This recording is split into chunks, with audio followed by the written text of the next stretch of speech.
যারা দেহ নিরপেক্ষ আত্মায় বিশ্বাসী তারা বলেন, ভালো কর্ম করলে মৃত্যুর পর তার আত্মা স্বর্গে যায় আর মন্দ কর্মের জন্য শাস্তি ভোগ করে। খ্রিস্টানরা বলেন, আত্মার অমরত্ব বা অমর জীবন যীশুখ্রিস্টই সৃষ্টি করেছেন। কিন্তু খ্রিস্টপূর্ব যুগের ধর্মশাস্ত্র পড়লে দেখি যে আত্মার অমরত্ব বিষয়ে আলোচনা প্রাচীন মিশর, গ্রিস, রোম, ভারত ও পারস্য প্রভৃতি দেশের মধ্যে সর্বতোভাবে ছিল।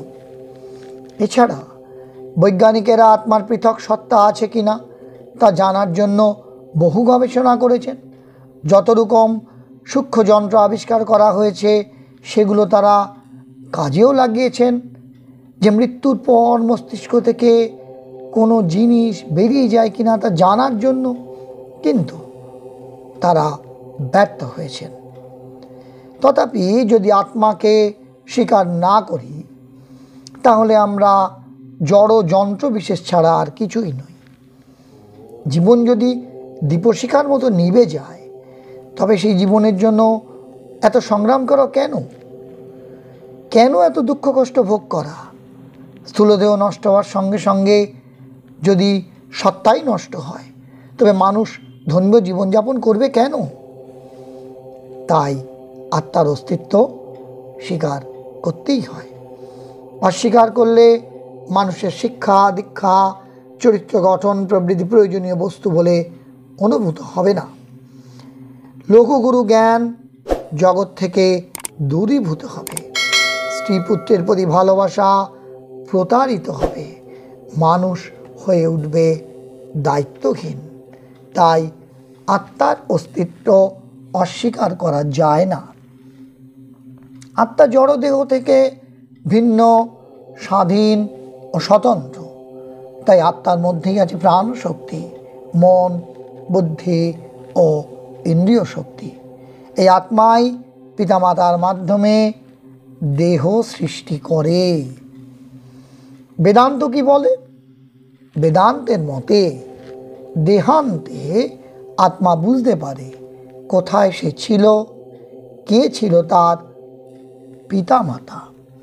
যে সকল ব্যক্তি আধ্যাত্মিক জীবনে অগ্রসর হয়েছেন তারা আত্মা সম্পর্কে সচেতন থেকে পার্থিব সম্পর্কের কথা ভেবে মুহ্যমান হন না।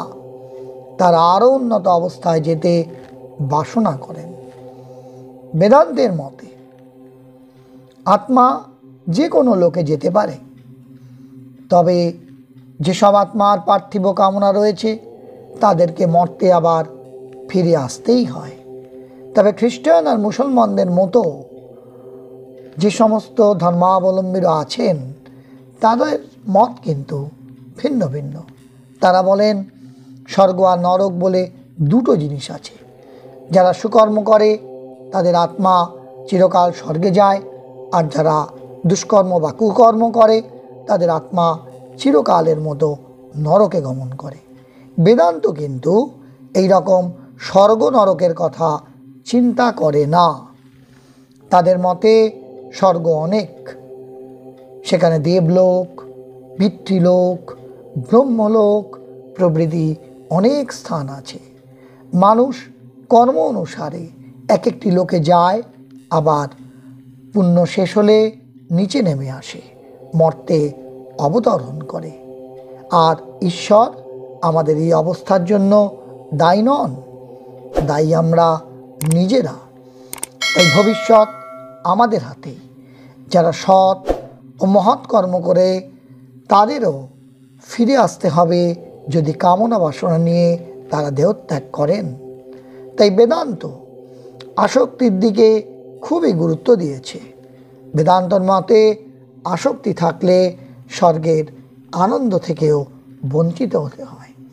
অর্থাৎ বেদান্ত বলছে স্বর্গ বা নরক এটাও কিন্তু চিরস্থায়ী নয়।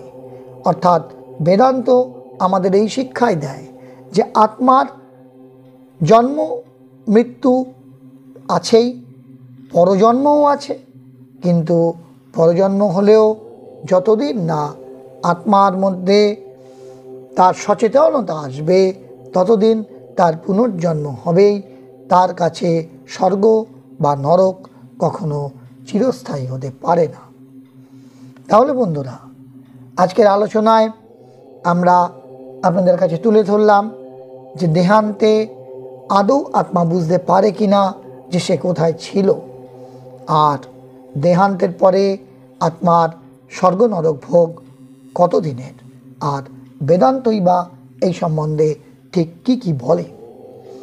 আজকের এই আলোচনা যদি আপনার ভালো লেগে থাকে, যদি আপনাকে সমৃদ্ধ করে থাকে, তবে অবশ্যই আপনি লাইক করুন আর কমেন্ট বক্সে আপনার সুচিন্তিত মতামত লিখে জানান।